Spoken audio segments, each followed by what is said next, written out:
오늘 설교를 시작하면서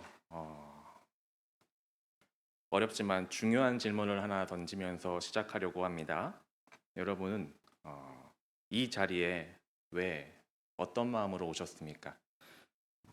이 시간에 굳이 이 예배 자리에 오신 이유가 무엇인가요? 한번 생각해 보시기를 바랍니다. 그 대답에 하나님이 있었나요? 그 대답에 하나님이 연관되어 있었습니까? 이 예배 자리에 오신 그 이후에 하나님과 관련이 있었습니까? 우리는 예배 자리에 찾으면서 여러 가지를 기대할 수가 있습니다.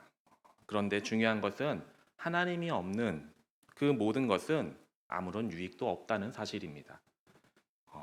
아무리 은혜를 받아도 마음의 위로를 받아도 감사와 기쁨이 넘치고 그래도 하나님으로 인한 것이 아니면 나에게 잠깐의 기쁨과 위안과 위로를 줄지언정 그것이 나의 삶이나 나의 영혼을 변화시키지는 못한다는 사실입니다. 우리는 하나님께 더 나아가 가까이 하나님께 나아가서 그리고 하나님의 영광을 돌리기 위하여 이 예배 자리에 왔다고 우리는 고백을 합니다. 그런데 중요한 것은요. 우리가 하나님께 나아가 하나님을 찾기 이전에 하나님께서 먼저 우리를 찾으신다는 사실이에요.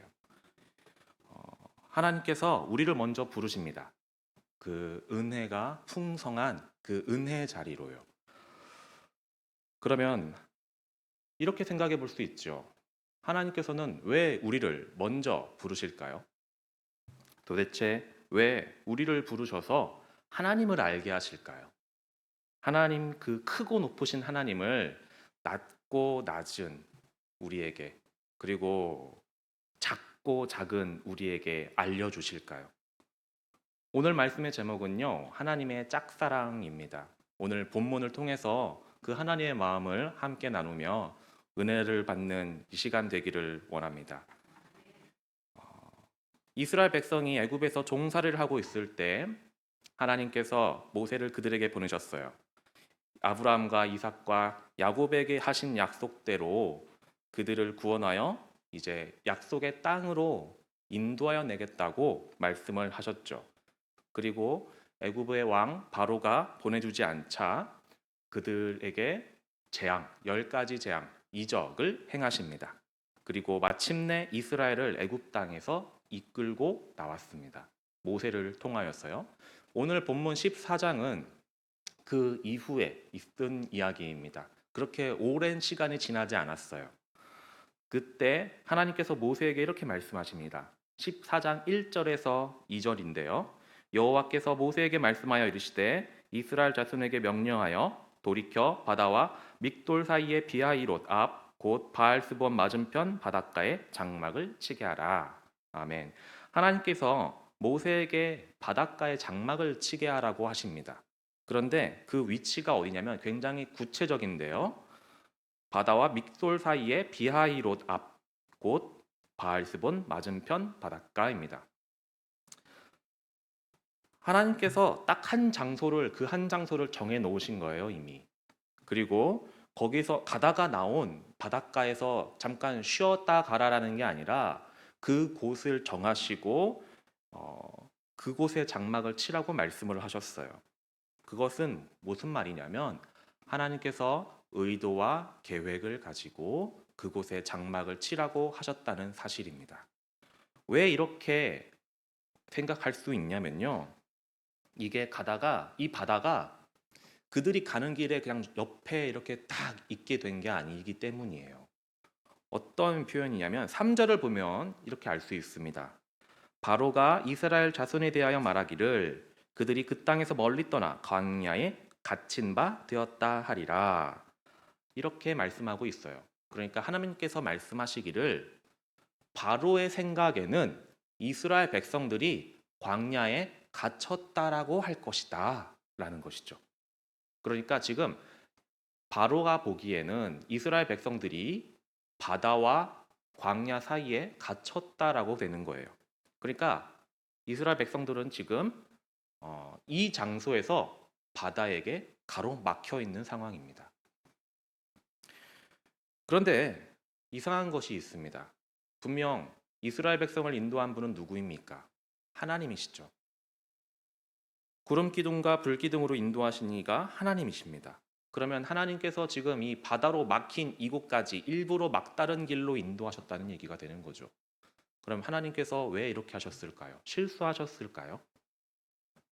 뭔가 착오가 있으셨을까요? 길을 못 찾으셨나요? 아니겠죠. 사람의 눈에는 그곳이 막힌 것처럼 보일지라도 하나님의 눈에는 그렇지 않다는 것을 우리는 잘 알 수 있을 것입니다.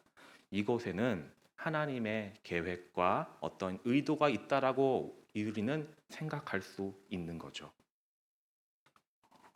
이제 이스라엘 백성들은 장막을 치라는 하나님의 명령을 따라서 장막을 치고 쉬고 있는데 그때 하나님께서 때를 기다리십니다.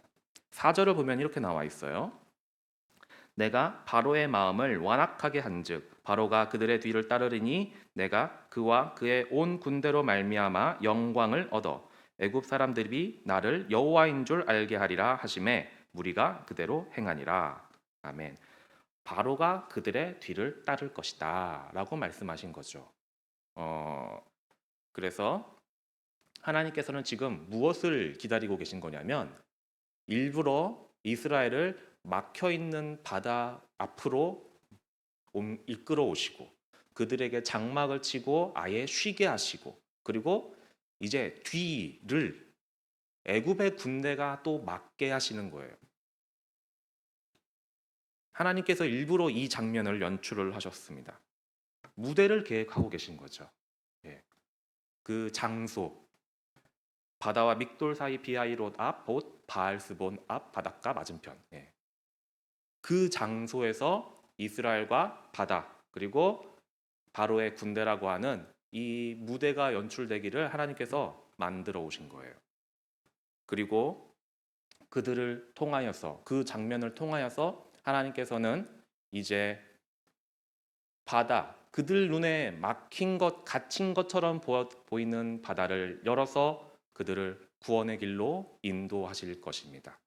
그래서 하나님이 얼마나 크고 위대하신지를 그들이 두 눈으로 똑똑히 보고 그들이 알게끔 하실 것입니다. 그런데 우리는 생각해 볼 수 있습니다. 왜 이렇게까지 하시는 걸까요? 굳이 막다른 길로 인도하시지 않고 바로 이끌고 가셨을 텐데 왜 굳이 막다른 곳으로 한번 와서 그것도 그냥 가시지 않고 기다려서 애굽의 군대를 맞이했다가 그렇게 이 모든 장면을 연출하셨을까요? 기독교는 관계의 종교다라는 말이 있습니다. 기독교는 나의 정성이나 간절함 때문에 내가 깨달음이나 구원을 얻는 종교가 아니죠. 기독교의 구원을 얻는 길은 단 한 가지, 믿음 때문입니다. 예수 그리스도를 믿고 예수 그리스도를 그 믿는 믿음 하나 때문에 하나님께서 은혜로 선물로 값없이 구원을 주십니다. 아멘. 자격 없음에도 부족하여도 예수를 믿기만 하면 예수가 나의 죄를 십자가에 달려 죽으심으로 대속하여 주셨음을 믿기만 하면 그 예수가 나의 구원자임을 믿기만 하면 하나님께서 그 구원의 은혜를 우리에게 선물로 주십니다. 그런데 왜 그 큰 구원을 하나밖에 없는 독생자 예수 그리스도를 십자가에 죽이시기까지 우리에게 선물로 주시는 걸까요? 왜요? 아무리 부자라고 하더라도 아무 이유 없이 사람들에게 돈을 나눠주지는 않습니다. 그렇죠? 예. 그런데 하나님이 너무나도 선하시기 때문에 구원을 선물로 나눠주시는 걸까요? 그것은 아니죠. 왜냐하면 우리가 하나님의 자녀이기 때문입니다.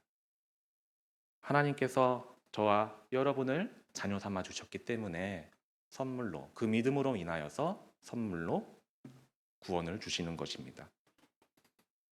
아무런 자격 없는 저와 여러분에게 죄인 되었을 때 이미 하나님을 대적하고 하나님 앞에 반발하고 하나님을 거역하면서 반역했던 우리에게 나에게 하나님께서 믿는 예수 그리스도를 믿는 그 믿음 하나만으로도 구원을 주시는 거예요.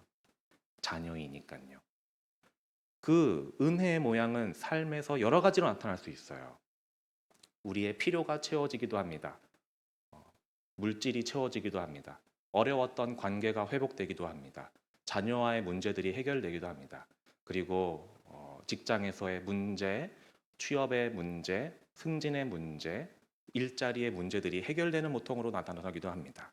그리고 또 오랫동안 바라고 바라왔던 나의 지인들, 친척들, 가족들의 구원의 문제가 해결되는 은혜로도 나타나기도 하죠.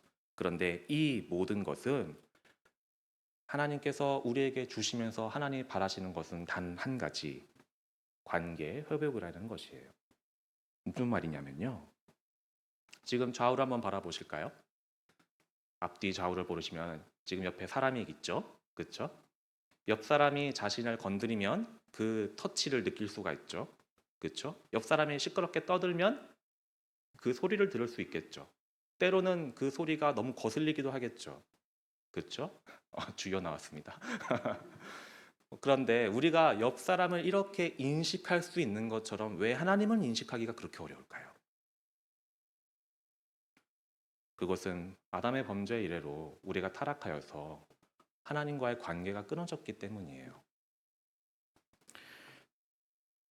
첫사람 아담과 하와를 한번 생각해 볼까요? 그들은 타락 이전과 이후를 경험한 사람입니다. 굉장한 사람이에요. 그런데 그들이 타락 이전에 그 에덴 동산에서 살았을 때 하나님께 어떠한 기도를 했을까요? 하나님, 남편이 너무 힘들게 해요. 아내가 너무 힘들게 해요. 애들이 말을 안 들어요. 직장 생활이 너무 힘들어요. 저 사람이 나를 너무 괴롭힙니다. 이런 기도를 했을까요? 하나님, 오늘 밥이 다 떨어졌어요. 먹을 게 없어요. 돈이 필요해요. 이거 메꿔야 되는데 돈이 부족해요. 이런 기도를 했을까요? 하나님, 오늘 이제 가서 일을 해야 되는데 일이 너무 위험해요. 나를 보호해 주세요. 이런 기도를 했을까요? 아니었겠죠. 그렇죠? 너무나 익숙한 우리의 기도와 닮아 있는 이러한 기도를 그때 아담과 하와는 하지 않았을 겁니다. 그러면 이후에 그들이 범죄하여 타락한 이후에 그들의 기도는 어떻게 달라졌을까요? 아마 오늘날 우리의 기도와 많이 비슷해져 있지 않았을까요? 하나님께서 이제 농사를 지어야 하니까 하나님께서 때에 따라 햇빛과 비를 주시기를 기도했을 것이고 농사한 것들을 약탈당하거나 야생동물에게 빼앗기지 않기 위하여 보호해 주기를 기도했을 것이고 그들이 이제 타락하면서 하나님과의 관계가 깨어지고 사람 간의 이웃 간의 관계가 깨어지고 부부 간의 관계도 그렇게 그렇기 때문에 서로를 위해 또 기도하지 않았을까요? 자녀들이 말을 안 들어요. 자녀들이 내 마음대로 되지를 않아요. 자녀를 위해 기도하지 않았을까요? 그리고 하나님은 은혜로 그들의 삶을 돌아와 주셨을 것이고요. 타락하기 전이었다면 하나님과의 관계가 끊어지기 이전이었다면 온전히 교제가 이루어지고 있었을 그때였다면 마음과 마음이 통하고 말과 말이 자연스럽게 연결되어 있고 하나님의 형상을 따라 지어진 육신의 모습을 가진 우리는 하나님의 모습을 하고 있었겠죠. 우리를 보더라도 하나님이 이러한 모습을 닮았구나라고 너무나 선명하게 느낄 수 있었겠죠. 타락한 지금 우리는 생각하는 것, 입으로 하는 말, 하는 행동, 마음속으로 생각하는 모든 것들이 죄악뿐이라서 하나님이 한탄하셨을 것이라면 그 이전에는 그들이 하는 행동과 생각하는 것과 말하는 것 모든 것들이 하나님이 보시기에 흡족하지 않으셨을까요? 그런데 죄를 지음으로써 그것들이 모두 다 깨어진 거예요. 하나님과의 교제도 끊어져 버렸습니다. 하나님을 인식하기가 너무나 어렵게 되었어요. 하나님께서 먼저 보여주지 않는 이상.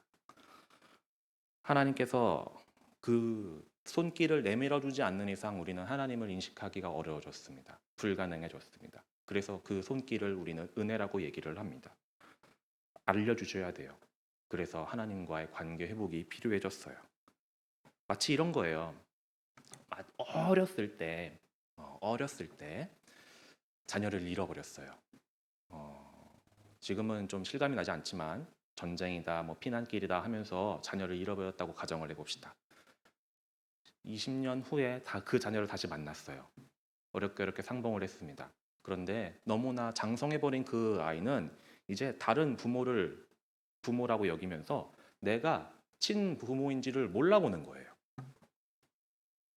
내가 너의 엄마야, 내가 너의 아빠야 라고 얘기를 해도 아이가 보기에 저는 그냥 남인 거죠.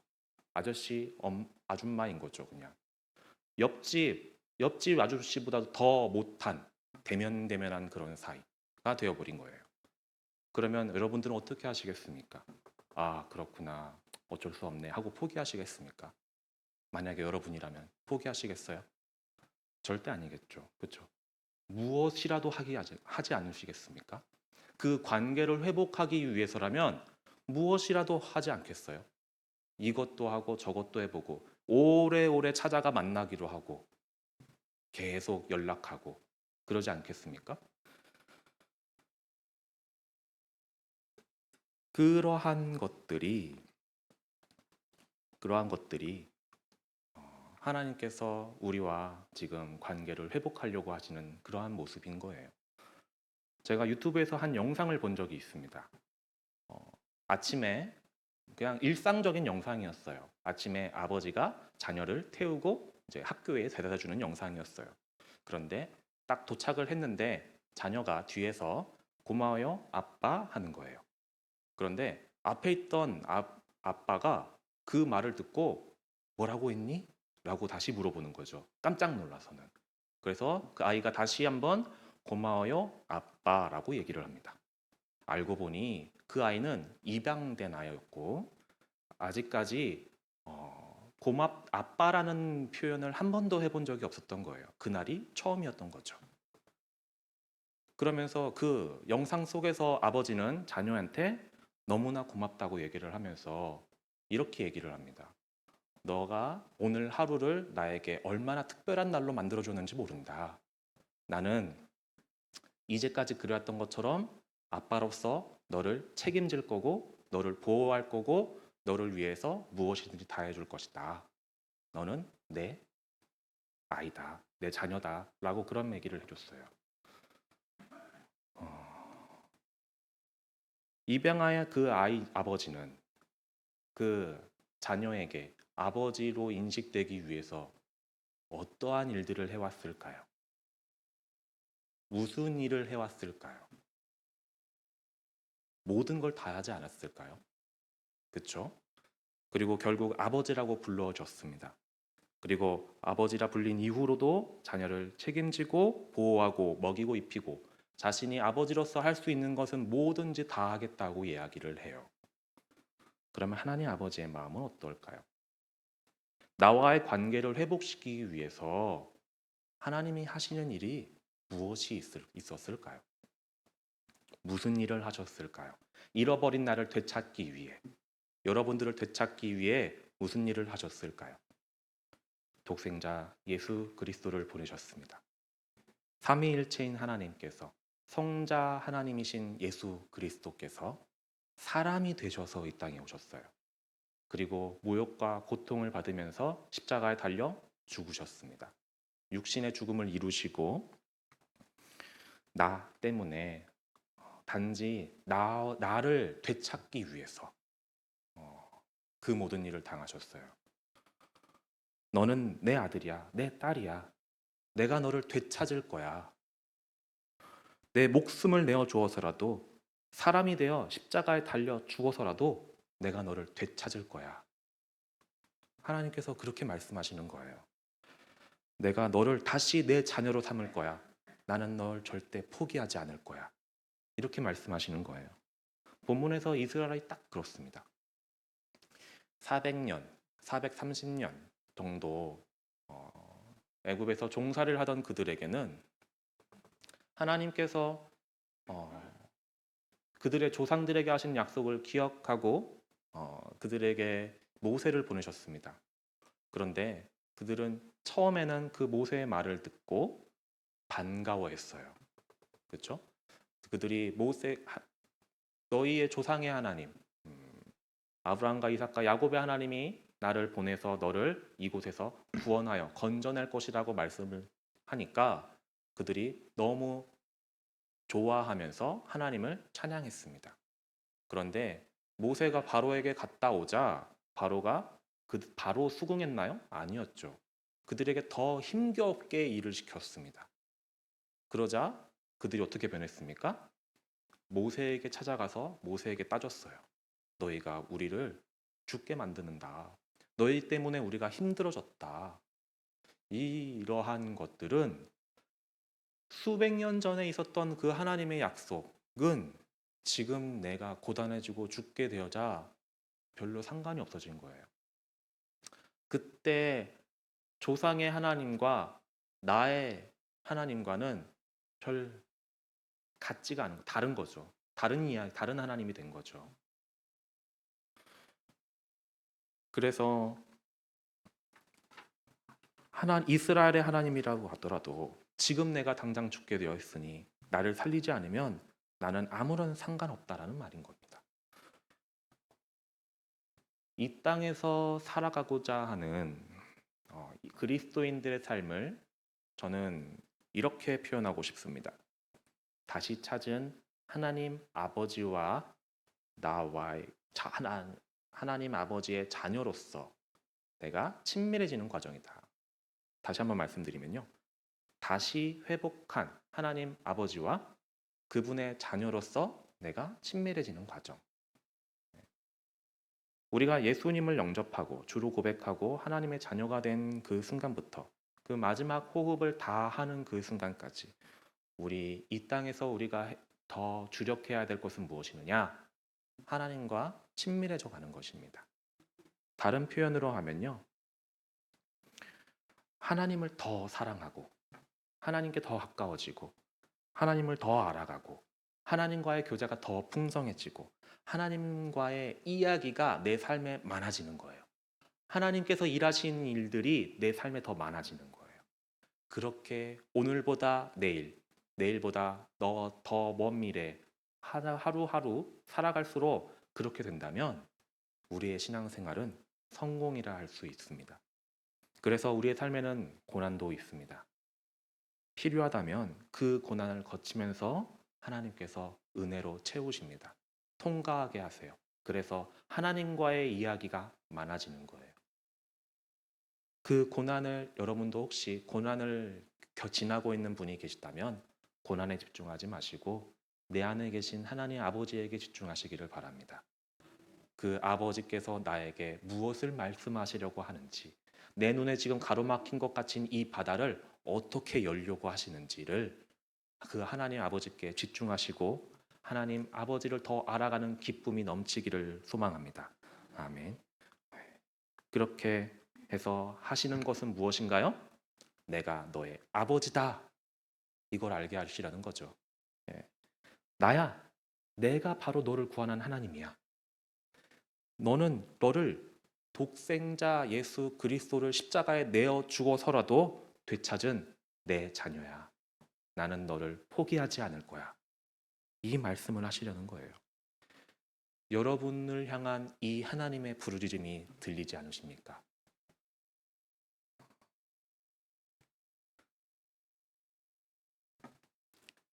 하나님의 그 부르짖음, 하나님 아버지의 자녀인 나를 부르시는 그 음성을 그 소리에 귀를 기울여 보시길 바랍니다.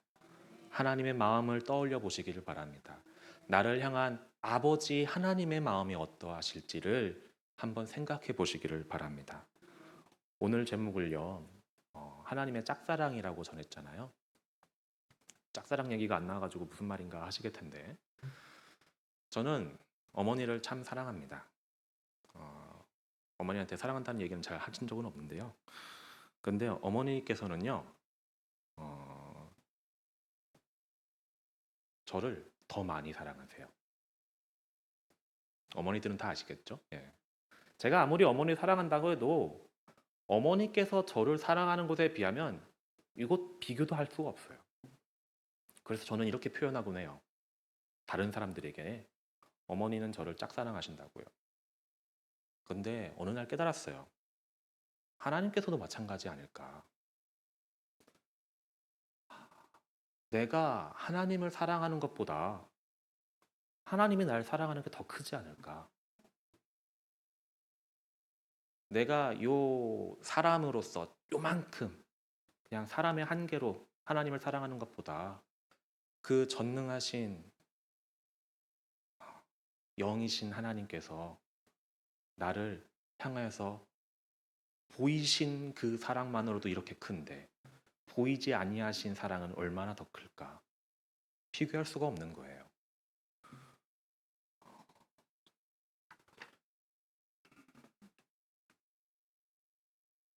여러분을 향한 하나님의 그 사랑을 기억하시기를 바랍니다.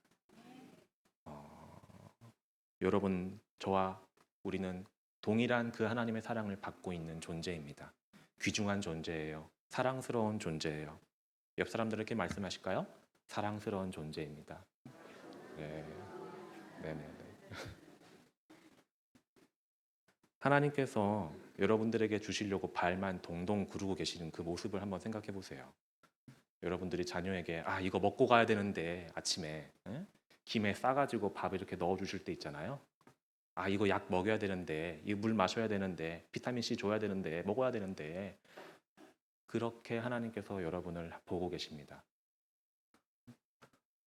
그 하나님의 마음으로 여러분들이 자녀를 향하는 그 마음보다 더 큰 그 하나님의 마음을 깨닫고 하나님 앞에 나아가시는 저와 여러분 되기를 바랍니다. 힘들 수 있습니다. 네. 당장 여기서 아멘하고 집에 가다 우리의 일상이 고단하니까 그렇죠?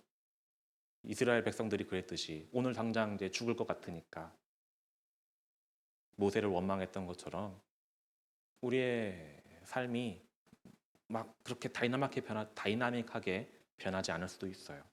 그런데 그때마다 오늘 말씀을 기억하면서 하나님의 마음을 묵상해 보세요. 성경을 읽을 때마다 그 하나님의 부르짖음을 귀 기울여 보세요. 그리고 하나님 앞에 그 음성을 듣고 마음을 깨닫고 하나님 앞에 나아가는 저와 여러분 되기를 바랍니다. 말씀을 마무리하겠습니다. 살아가면서 고단함과 어려움을 만나셨습니까? 바다로 가로막힌 것 같습니까? 뒤로는 바로의 군대가 나를 죽이려고 달려오는 것 같습니까? 그렇다면 하나님 아버지를 찾으시길 바랍니다. 하나님께서 나를 그 상황에 일부러 두셨어요. 일부러 바로의 군대를 기다리셨어요. 아무것도 하지 않도록 장막을 치고 주저앉으라고 하셨습니다. 이제 하나님께서 때가 되면 일하실 겁니다. 바다를 여실 겁니다. 이전에도 이후에도 보지 못했던 바다를 마른 바다로 가게 될 것입니다. 그리고 그렇게 함으로써 하나님을 알게 하실 겁니다. 하나님이 어떠한 분인지를 나에게 왜 이렇게까지 하는지 그분이 나의 하나님이심, 아버지이심을 알게 하실 겁니다. 그러니 어려움이 있을 때 더더욱 은혜의 자리로 나아가시기를 바랍니다. 하나님의 그 음성을 구하면서 하나님의 그 마음을 구하면서 더더욱 은혜의 자리로 나아가시기를 바랍니다. 말씀을 읽고 기도의 자리로 지키고 그리고 예배 자리를 찾으며 그렇게 삶에서 하나님의 음성에 귀 기울이고 하나님의 그 마음에 집중하는 저와 여러분 되시기를 바랍니다. 그렇게 이 땅에서 사는 날 동안 하나님과의 관계가 점점 더 가까워지고 마침내 그리스도 예수를 닮아지기까지 힘써 싸워 나가는 저와 여러분 되시기를 간절히 축복합니다. 기도하겠습니다. 하나님 아버지 감사드립니다.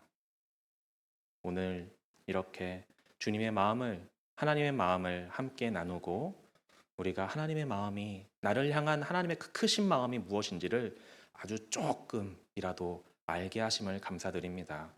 하나님, 이 시간 이 주님 받은 이 마음, 우리가 깨달은 이 생각들, 우리가 들은 주님의 그 음성들 이 자리에서만 그치지 아니하게 하여 주시옵소서.